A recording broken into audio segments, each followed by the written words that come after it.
Okay, Han. Yan yung ginagawa kong invitation mula pa kahapon. See that? Ang dami, grabe. Yung pa, oh. Oh, oh, di ba? May pabigat pa. At ito yung aking helper, assistant helper. Hi, hi ka, hi. As you can see, nagugupit na siya. Dami na yan nagawa. At ang tanong ni ate niya, magkano yan, Hazel? Sabi niya, wala. Pero yung ate niya ayaw tumulong kasi wala daw bayad. Ayan. Sino ate?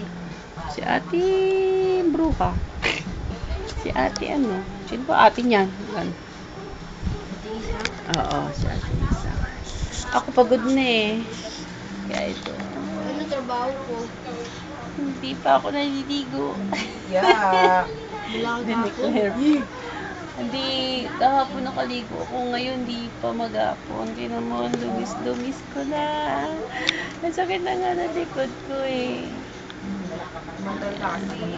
Nakasundal naman ako ah. Wait, tingnan ko. Paki-slant pa ng konti, sister. Tulog. Ay, nag-toothbrush ka na? Ha? Hindi ka, tingnan. Kaya maniwala niya. Tignan. Nag-toothbrush ka, hindi? Patingin. I wanna see. Kasi, palpak to mag-toothbrush lagi. Dali. Lumapit ka ba tayo lumapit? Toothbrush na. Tignan dito, tignan dito. Yung malinis ang teeth mo. Dito sa akin. Bakit di mo? Hindi ko makita. Teka muna, huwag mong bitan. Titignan namin pareho. Okay. Tingnan. Kumain pa ako na isang manok na adobo niyan. Ay, ganun. Grabe. Pero yung Hala, maliit lang. pinapak may ulam ng kuya mo? Hindi. Yung nakita ko sa gilid. Sige na. Patay mo na yung TV, hindi na kami manonood. Sayang lang.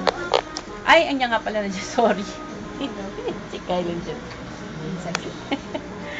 Okay. Oh, babay muna. Kasi tutuloy ko na yung trabaho ko. Unfair naman Oo nga. kay Kenya yun, no? Actually, hindi pa ito matatapos ngayon kasi yung ribbon kulang. Kulang tong ribbon namin ganito, oh. 45 lang.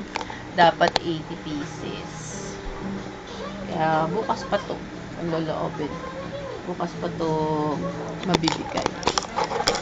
Ganito outcome yan, ah. Para ay, hindi ayos yung ribbon eh. Tapos may pangalan. Huwag na nga, pangit eh. Okay. Babay na. Babay ka na. Bye. Busy ako. Busy siya. Busy siya. Gandaan mo naman yung gupit. Okay. Dito natin e-end ulit. Okay. Ha? Bye-bye.